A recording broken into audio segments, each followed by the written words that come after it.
This is Tad Stones, the creator of The Terror That Flaps in the Night, and you are listening to the St. Canard Files, a Darkwing Duck podcast. But you probably already knew that. We'll never get rich in a penny of weed! Especially after we pay back my mom for all the plants you ruined. Well, this gardening stuff isn't easy. Those weeds look like flowers, those flowers look like weeds, and these flowers look like dollar bills.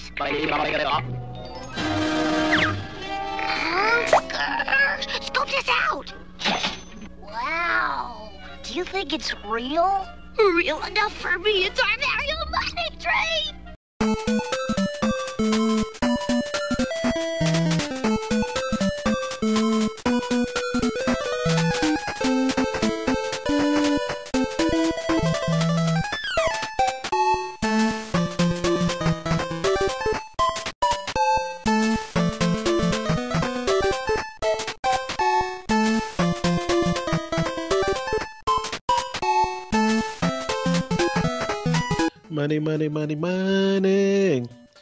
Money. All right, guys, welcome to the St. Canard Files, a Darkwing Duck podcast. I'm your host, Will Santana, and I'm Mike Russo, and sorry, but this duck is not for sale, and neither are his companions. Mike, does money grow on trees, man? I've been hearing that my whole life. It doesn't, though. I wish it did. Yeah, man, me too, man. Oh, man, I would be planting money all over the place. That would make life so much easier. Hey, man, how's life going, man? It's been a little crazy. I'm getting over being sick. I don't know if you can tell by the sound of my voice. I hope it doesn't blow out by the end of this recording. I apologize if it does. And we had some drama last night. My daughter, who will be 5 days from now, as of this recording, she knocked out one of her baby teeth yesterday at school. Oh, and man. We spent about 5 hours in the hospital last night.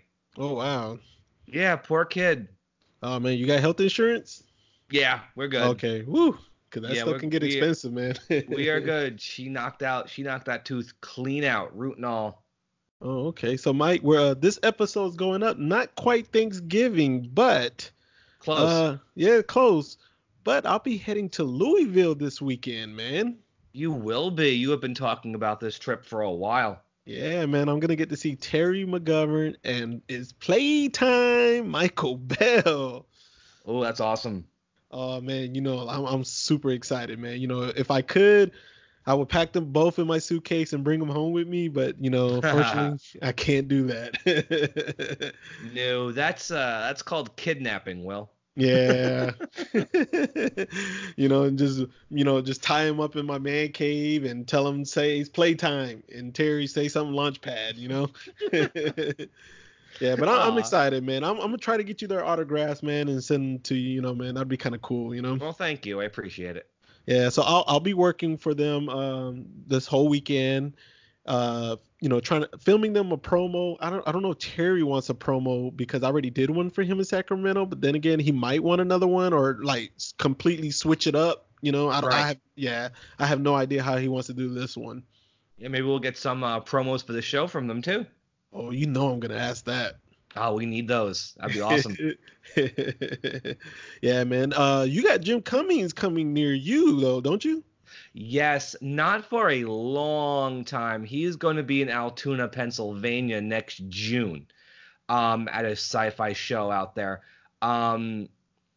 It's about a 5-hour drive, but we're already set. We're doing it. Okay, I was going to say, that's doable. Not just me. The family's doing it. It's going to be a family trip next June. That's set. All right, man. Just keep your cool now when you meet them. Finally. Keep your cool. Like I've wanted to meet Jim for a very long time, and it's we got some time ahead of me to wait for that, but it'll be good. It's not too far away from home. Okay, and you said it's 5 hours? About 5 hours, yeah. Yeah, you can do that, man. That's definitely doable. I've done much worse. We're driving all the way to Florida next April, so this is nothing compared to that. Okay, how much is gas expensive in New York? Yeah, gas is expensive in New York, but once you get out, it starts to drop. Not so bad. Okay. I get good gas mileage, so it isn't terrible. Okay, I know for us it's not bad in Georgia and Alabama. Atlanta it is a little high, and then like once you cross that border and you're in Florida, oh man, those gas prices start going up. They know people going to Universal, Disney, whatever, you know. Yeah, everything's more expensive on Long Island. Everything. Okay, man. But hey, what episode we doing today, man? We are doing Easy Comes, Easy Grows, the last episode of the second week of Disney afternoon shows. Oh, so that means you have a big one coming up next. There is a big one coming up next, but Okay. Yeah, we'll let's get to not. that. We'll get to that. No. Let's not tease that yet. We'll save that a little bit at the end to tease it. All right. So, Mike, who wrote this episode? Oh, no. Let me go back, Mike. All right. When was the air date and Yeah. production date? It aired Friday, September 20th, 1991. This one is 21st in production order, and it means that's our second Bush Root episode. So this one was done between Beauty and the Beat and Night of Living Spud. Oh, okay. So that's not bad in production, number 21. No, it's kind of like close to where we are in air date, honestly. Okay. It's not too far off. All right. And who wrote this one? Well, our story editor was Kevin Crosby Hops again, and our writer was Marion Wells. Now, I'm going to apologize straight out. I'm not sure if Marion Wells was a man or a woman. I did some searching online. I could not tell, and I feel bad for that. But Marion Wells' short writing career, mainly Disney stuff, Gummy Bears, Darkwing, of course, Goof Troop, Bonkers, Quack Pack.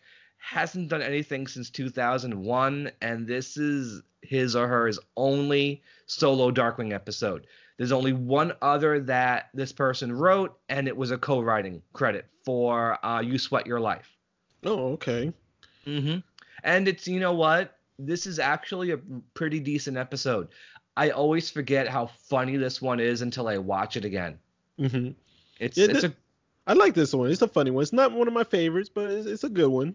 It's a fun domestic comedy. It's pretty much as domestic as you can get if you still include Money Trees and Mutant Plant Ducks. You know, it's a lot of time spent in the Mallard household, a lot of time spent with just Drake. The Muddlefoots are in this one. It's a lot of the first act is very leisurely and very easygoing. It's not a lot of Darkwing action in a lot of this one. In fact, Bushroot doesn't even show up until 15 minutes into the episode. Oh, wow. Yeah, so this one, that doesn't happen very often. It happens a couple of times with Steelbeak. Otherwise, the supervillains, they show up right away. So for Bushroot not to appear until this late, it shows you what the focus really is on this one.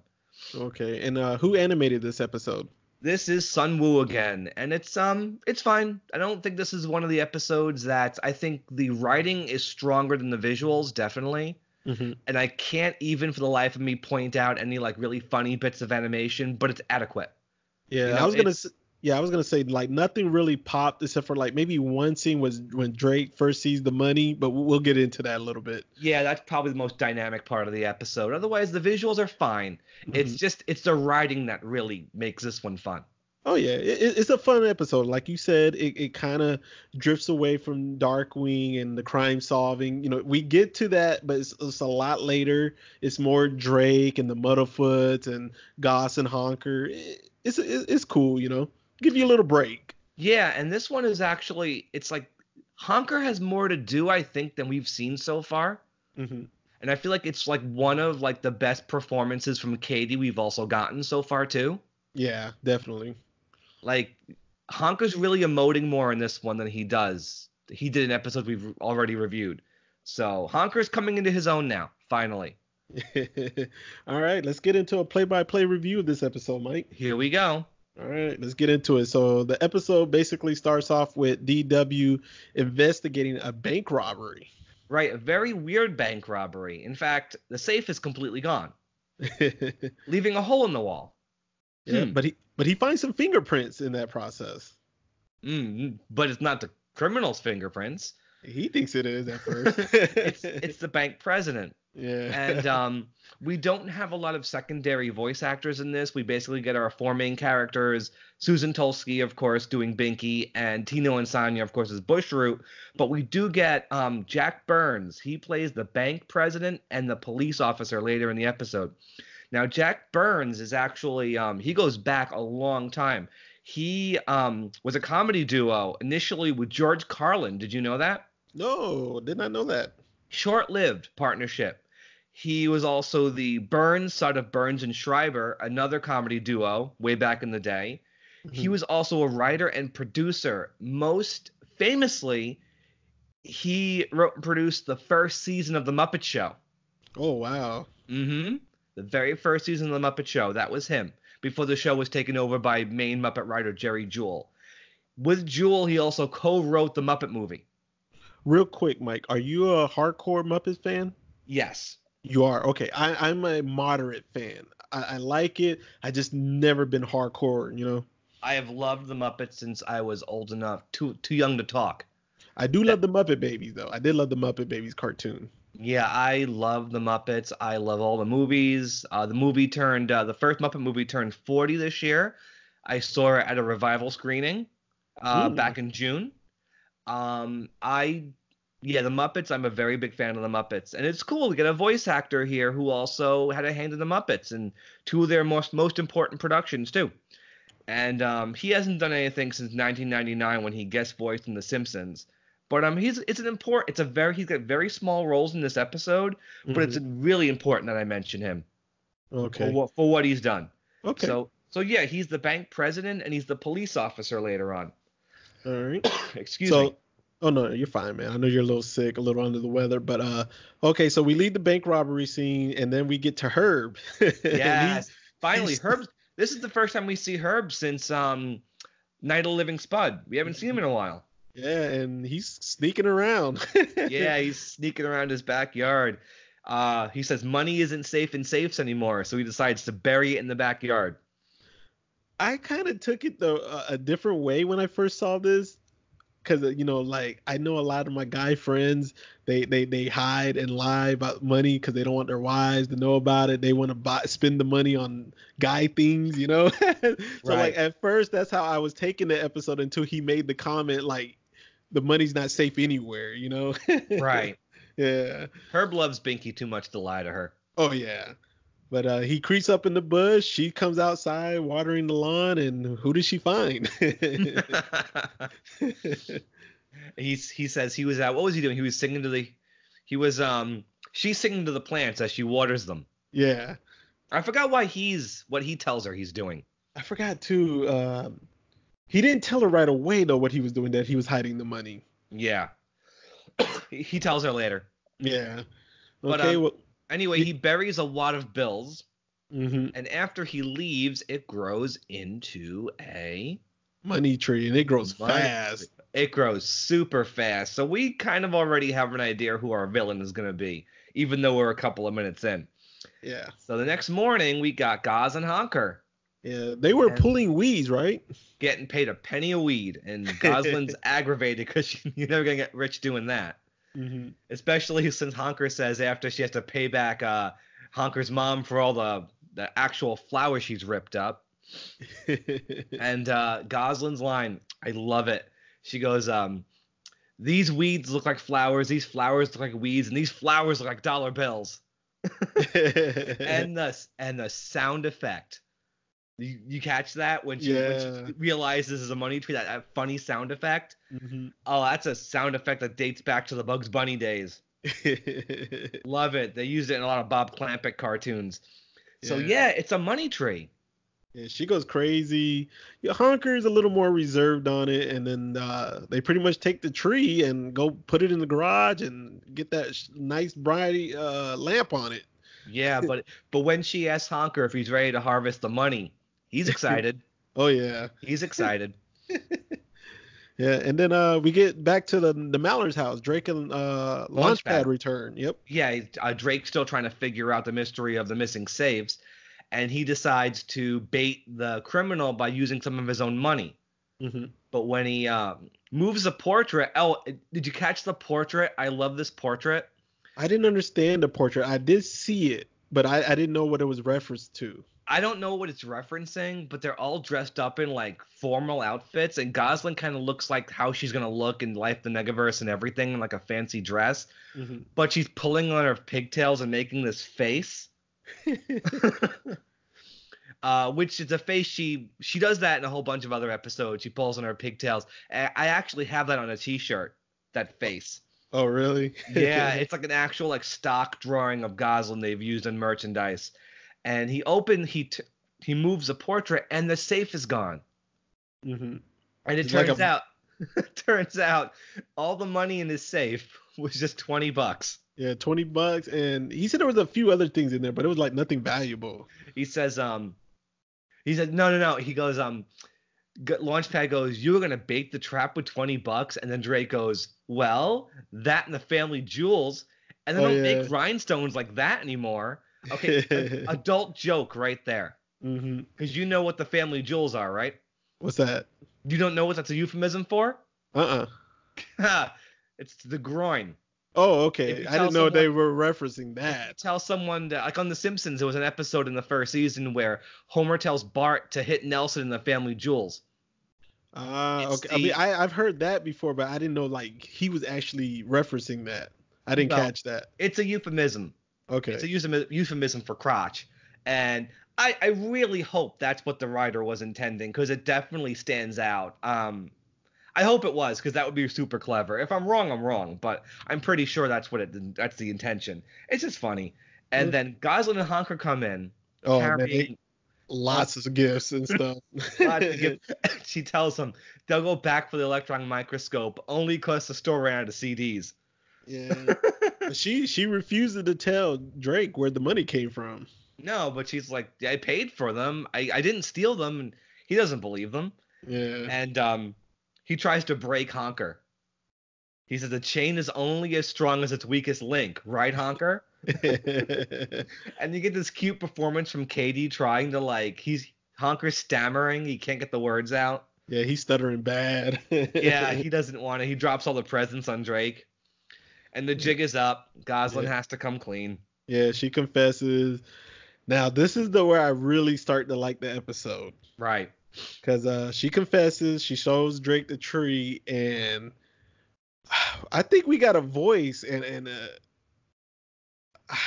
it has to be Negaduck, man. The way Drake laughs that's Negaduck's laugh.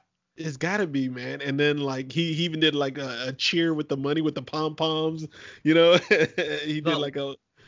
But one thing I've heard people say, that shot of Drake over the money, where he's laughing and he's like raising the money up in the air with his arms and putting it. I've heard people say that that's a reference to the Night on Bald Mountain sequence with Chernobog from Fantasia. Oh, really? Yeah, do you know what I'm talking about? Yeah, man, I haven't seen Fantasia in years though. I know, me neither. That's a long one to sit through. Yeah. But I've heard people say that's a reference to it. I get it. If it is, okay. I see it. But yeah, he's dancing with the money. 1, 3, 5, 9. What I got is mighty fine. Yay, money! And then he goes way exaggeration, overdoing it with the fertilizer, the lights. He pulls a bill out of Launchpad's hand so hard that it hurts him. And it's kind of cool because we haven't seen this side of Drake before, Yeah, he can be greedy. He's human. Yeah, I mean, he's a duck, but he's human. And then that scene ends, Mike, and the first thing we see is the largest limo in existence. Yeah, talk about stretch limo. And a red carpet rolls out of the limo, and Launchpad goes, "Did you order a pizza?" He's always thinking about food, man. But it's like a limo pulls up, a red carpet rolls right to your front door, and his response is, "Did you order a pizza?" I love Launchpad so much in this one. He's funny. Like, why would he think pizza? Yeah. And a whole bunch of valets come into the house with all these presents. And you got the fancy music playing too. Yeah, but Goz did get a present from Drake out of this. Yeah, Drake pops out of a box in a full suit with a jacket tied around his neck and sunglasses. His hair is slicked back. He's all Mr. Fancy now. Yeah. What does Gosling get? Wasn't it a key ring with a rabbit's foot? Yeah, it's a genuine Gucci goo.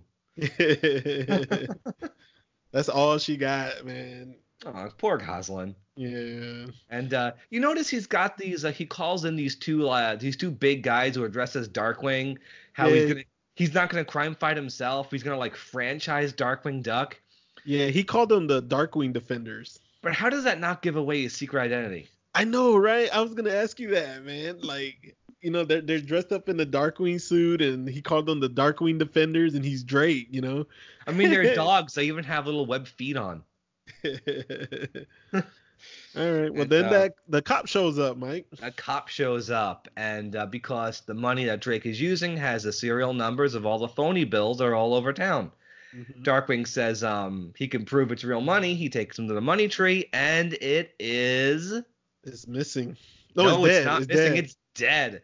And I love the drawing of Drake, so pathetic and dejected when he sees the dead money tree. It's just his arms are hanging at his sides, and his face is he's so like defeated. He's like, oh no. And he's out of the shot, but he just lifts his arm up to the cop so the cop can put the handcuffs on him, because he's got no excuse. He gets dragged away. That's it. Drake's going to jail. Yep, he's handcuffed. If you're keeping count at home, this is the second time Darkwing Duck's going to jail. Mm-hmm. So the first one was Darkly Dawns the Duck, right? Right. And it happens a few more times. I don't mean like imprisoned by a villain. I mean actually going to jail. Yeah. So yeah, he ends up in jail, and they're trying to figure out how to get the bail money, out of there. Right? Yeah. Yeah, they're trying to figure out the bail money, and I think Honker had a quarter. He was the only one with some money. And Launchpad's got nothing. But do you hear what Gosling says at this very beginning? She goes, "This really blows." Mm-hmm. I'm kind of surprised it got away with that. You think so? I don't know. I mean, that's like a notch below saying this sucks, which she wouldn't have said. Yeah, I don't know. I guess. I don't know. I think, I guess you got to put your mind in '91 where they couldn't get social media would have had a fits over it. So it was like. Yeah, I don't think she'd say that now. Oh nah, but I don't think it's that bad though. Hey, but you know what? If my dad went to jail, I'd say this blows. And so the only money she has are the bills in her piggy bank, which are the counterfeits. Yeah. And the piggy bank comes alive.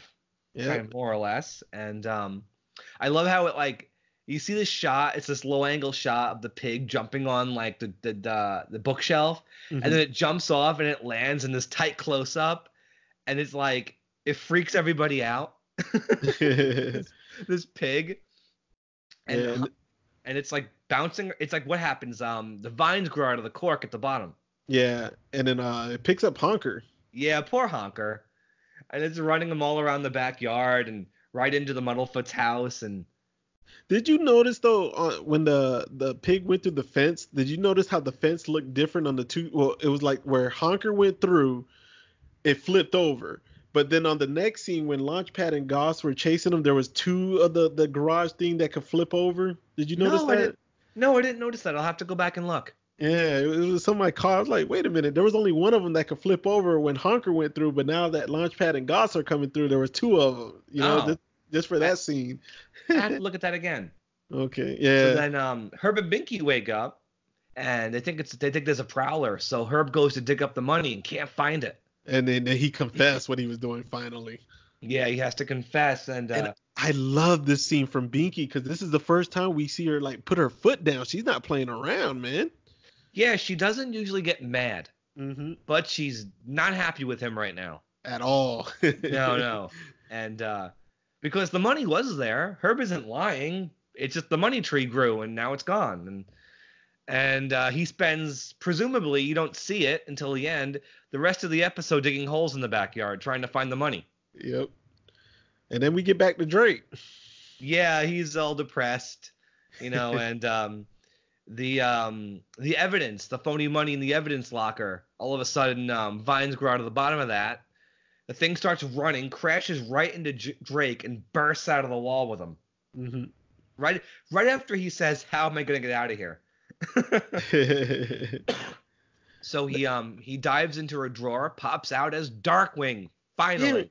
Yeah, I saw that. He was Drake on that locker, and then all of a sudden it was Darkwing. Yeah. This looks like a job 4. Jumps into the drawer, pop back up as Darkwing. Yeah.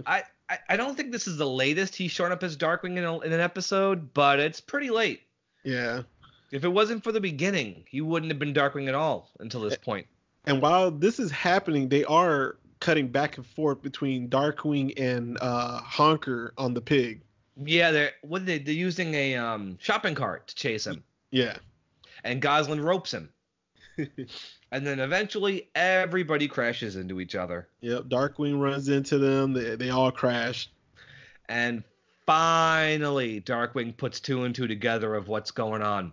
And who's finally behind this? And the exchange here, they actually put it in the preview when the episode before, mm-hmm. when a Paradox aired on the Disney afternoon, the preview for this episode. They actually put this exchange between Darkwing and Goslin. He goes, "How stupid can I be?" And Goslin goes to Launchpad, "Does he really want us to answer that?" And then Darkwing goes, "Thank you for your support." All right. And Mike, who is it? Yeah, that's what I was going to ask you. Who finally shows up 15 minutes into the episode, man? Reginald Bushroot. Finally. Finally, yeah. And I want to mention this now. In terms of solo Bushroot appearances, mm-hmm. like solo with no other villain characters, this is the last time he gets a solo spot until the Christmas episode. Oh, wow. So we got a while. He shows up with the Fearsome Five for the Justice Ducks and the Negaverse episode. Mm-hmm. But other than that, and Darkwing Doubloon. But he does not get a solo spot until the Christmas one. Okay. Yeah. And I think that's because they front-loaded the weekday shows with Megavolt and Bushroot episodes so that we'd be familiar with them by the time the Justice Ducks episodes aired. Because after this one, like I said, we're going to go a while before we see Bushroot on his own again. Yeah. It is what it is. But, so yeah, Bushroot is using the fake money to steal real money so he can buy nice things for his plant pals, which, is sweet. It's he wants to do right by his plants. Mm-hmm. You kind of like him for that. Designer flower pots, expensive imported water. Fertilizer. Yeah, fertilizer. And, his fun has to come to an end because Darkwing shows up. And we get an entrance line. Yeah, go for it, Mike. "I am the clipper that trims your hedges," he says as he holds a big pair of hedge clippers. Yeah, he's cutting some of the vines too while he's doing it, right? Yeah, the best thing about Bushroot is you can get a little aggressive, and who cares? It's just plants. I mean, in later episodes, he's pulling out hedge clippers the size of his own body. Mm-hmm. This is tame compared to later episodes. And Goslin, Honker, and Launchpad are with him. Yeah, they're behind him. And he says the one thing about the scheme he doesn't get is why steal money when you can grow your own. And Bushroot goes, "I didn't want to, but mine doesn't last." Yeah, it just evaporates, doesn't it? And Launchpad's line, "Whose does?" So true. That's true. Yeah. Mine doesn't. Launchpad is hilarious in this one, man. He gets some good lines. Yeah, he really does. But Bushroot gets the jump on them. He wraps them all up in vines. Yeah. And leaves them hanging upside down. And he leaves because that's what villains do. Yeah, he ends up in that fertilizer factory. Yes. He goes to he buys a fertilizer factory. And I love it how it's not just it's fertilizer. And he rips open a bag and starts to eat it. Oh, yeah. And he starts inviting all the trees and plants, like, come on down, Yeah, this place is for you. I bought it for you guys. 2 big trees come barging in. And so Darkwing gets them out of it. How does he escape? What does he do? He had a gas gun that was a fan. No. No? No, the plants nearby are playing taps on their petals. He pulls the petals away and becomes like a snake charmer. Oh, okay. Oh, I'm thinking of the fertilizer scene. Oh my, yeah, Well, they haven't escaped yet. yeah, that's right. They're still back at Bushroot's old greenhouse. Yeah. Yeah, he does his cape like a turban, Mm-hmm. and they escape. So yeah, they go back to the fertilizer factory. Yeah, and I love when he takes the gas gun and points it at Bushroot, and Bushroot's arms go up in the air. Oh yeah, and it gets so long, and then it just drops. And he goes, "Look what you made me do. I hate when this happens." Darkwing goes, "So do I. It's disgusting." And then that's when the gas gun turns into a fan. And he blows off all the leaves off the trees. Yep. And but like he says, you may defoliate us, but you can't defeat us. So the two big trees grab Launchpad, Goslin, and Honker, and they throw them into the mulcher. Mm-hmm. And of course, you get the conveyor belt scene. Again, this is a 90s cartoon from Disney. It has to happen. It's cute, though, when Honker gets tired and Launchpad picks him up and puts him on his shoulders. Yeah. Well, that's cute. And so Darkwing's fighting the trees. He gives one a hot foot, which is important because as he's trying to save Honker, Goslin, and Launchpad, you got the tree bouncing around everywhere with his foot on fire. Mm-hmm. And the two trees and Bushroot end up in the mulcher. Yep. And then he basically then he starts telling them that to climb the tree when they get close to him. Yeah, that's how they escape. Yeah. And right before he gets sucked in, Bushroot says he has to make a down payment on a farm. And then when he ends up getting sucked in, Launchpad goes, "Well, he bought it. He bought the farm." Yeah. And he's not dead though. I mean, he turned into a root, didn't he? Yeah, you can shred Bushroot into nothing, but you can't kill him. Yeah, he'll grow back. He's a little root. No wonder they say money's the root of all evil. Yep. But this is the last time Bushroot gets like that kind of defeat, though. They go easy on him from now on. Yeah, but now we go back to the Muddlefoots.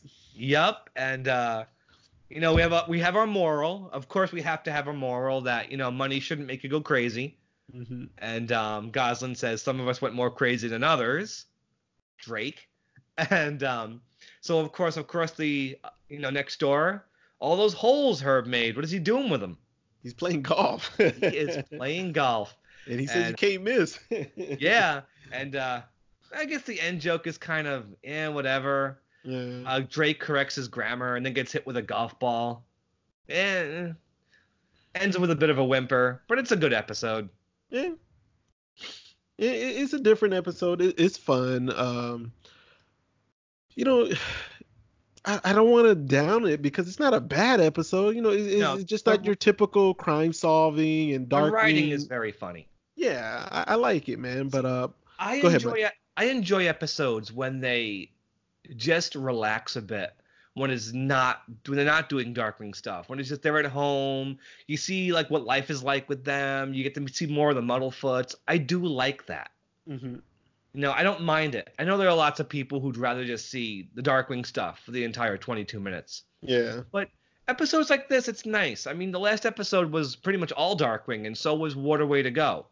So it's nice to get a show where it's more casual. Mm-hmm. Up until the Bushroot stuff starts. But it's fun. I forget how funny this one is. Okay, so Mike, how many gas gun canisters are you going to give this episode? 3 gas guns. 3 gas guns? Slightly above average. I would not use it as an example of the best Bushroot episode. Definitely not. Mm-hmm. But it's funny. If you just want one that's just got some funny writing, includes all the main characters, and some good voice acting, I would recommend it. Okay. I'm going to give this one 3 also. You explained with Honker coming out a little bit. I like that. Honker was fun in this one. I love to see this other side of Binky. I love Herb. Herb is hilarious in this one. Mm-hmm. And then, the different pace of the villain not even showing up until 15 minutes into it, that was kind of cool, for once, One thing I didn't mention is that I'm going to say this is the least sympathetic Bushroot is ever going to be. Like, he's not sympathetic in this one, I would say. Like, the last 2 episodes he was, because they played up his need for companionship. And the Christmas episode and episodes that are coming later, they definitely really humanize him to the point that you really feel sorry for him. This one, he's more of a stock villain. You don't feel bad for him because he's actively trying to kill them. Yeah. Like, he tries to kill them twice. So I feel like it's not the best use. I mean, yeah, the money tree plot, you need bushroot, but I don't think it's the most typical use of bushroot. Usually there's more to him. He's more layered. This one, not really, you know? Yeah. But, yeah, I was going to mention that a lot sooner, but, you know. What did you think of the animation on the scene when Drake first sees the money tree and he lights up? The angle and the lighting is really good. And just the animation of the money flying up and then landing in neat little piles. That's really well done. Yeah, and it made him look like an evil person for a second, too, you know, right. like an evil Drake. Well, if they were going for the Chernobog reference for Fantasia, they did a pretty good job. Okay. If that's what they were going for. But even if they weren't, it's a cool shot. It's like the one big shot of note in terms of animation. Otherwise, there's nothing really jumps out. That one shot is great, though. Yeah, definitely. I definitely agree with you on that. We're not topping that musical number from the last episode. Okay, so we have no villain to rate on this one. We've already done bushroot. All right, so Mike, so that's easy come, easy grows. What we got next? We are back on Saturday morning with probably one of the most important, one of the most definitive, one of the funniest, and one of the most well-animated episodes they ever did. We got Negaduck coming up. Negaduck or Negatron? I will discuss how I feel about that weird licensing mandated name when we talk about the episode. Okay. I mean, spoiler alert, I'm not fond of it. But we'll talk about it. But it's an important episode, well written, great animation, early version of one of Darkwing's greatest foes. It's got Megavolt, amazing Disney Japan animation. It's one of my all-time favorites. All right, I'll give it all away now, man. No. Well, one last thing about Negaduck before we wrap this up. Right. Is this the last time we see any theme scenes coming up on Negaduck? You know, for the theme. No, there are a few more episodes coming up. Okay, there's a few more. Okay. All right. Well, Mike, before we wrap this up, I also want to give a shout out to somebody on our Facebook page, man. He's been very active. He shares just about 80% of all our posts. If I mispronounced your name, I apologize. I believe it's Anton Masopus III. So I apologize if I pronounced that totally incorrectly. And I just want to say thank you, man, for all the support, man. And, you know, all the sharing, you know, we appreciate it, man. Yeah, it gets us around. It really makes it really helps. Mm-hmm. Really helps. Thank you very much. All right. So go ahead. By the way, the character of the week is going to be Bushroot. I didn't do him for Beauty and the Beat or Night of the Living Spud, but since we don't have any other major characters here, it will be Bushroot.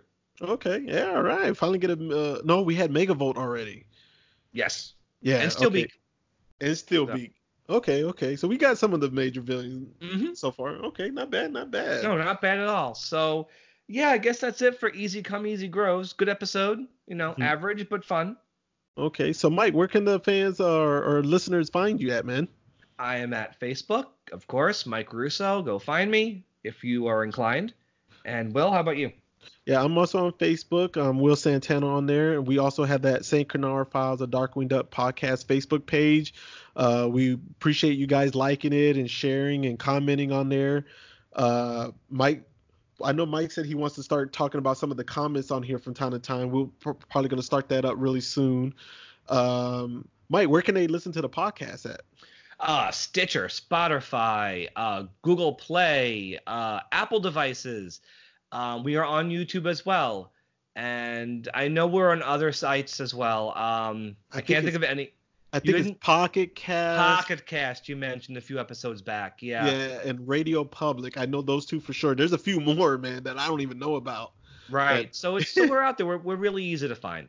Mm-hmm. And before we wrap up, since I mentioned the Muppets, I want to give a shout out for a podcast I listen to, because it's nice. Maybe we'll get one in return. Mm-hmm. The podcast is called Moving Right Along. It's a Muppet movie podcast where they review each Muppet movie 2 minutes at a time. Mm-hmm. They just for about 40 minutes or so, half an hour, 40 minutes, they take 2 minutes of the movie and just talk about those 2 minutes. Oh, okay. It's a really fun. They're in the middle of the Great Muppet Caper right now. They did the Muppet movie last year. They're doing Muppet Caper, which is my favorite Muppet movie right now. They're doing that. And it's fun. It's kind of similar to what we do, but it's literally just a half an hour on just the 2 minutes of the movie. It's a really fun podcast. It's hosted by the website Tough Pigs, great Muppet site. So it's called Moving Right Along, a Muppet movie podcast. Go give it a listen. I think it's one of the few podcasts I religiously listen to every week, besides this one. So yeah, I recommend that one very highly if anybody wants to check that out. So with that said, I think it's just time to stay dangerous, and we good, Will? Yeah, just one last thing, man. We had 17 new followers this week on our Instagram page, man.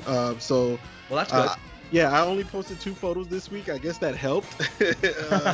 Something's better than nothing. Yeah, man, we definitely got to get more active on there, because, man, we're getting a lot of likes. I posted a photo today of my Disney Afternoon comics, and it's already at 57 likes, man. Oh, nice. Yeah, man. So yeah, we got to get more active on IG. But yeah, like Mike said, we're gonna wrap it up for this episode. You guys make sure you stay dangerous, and you have a good night. Good night.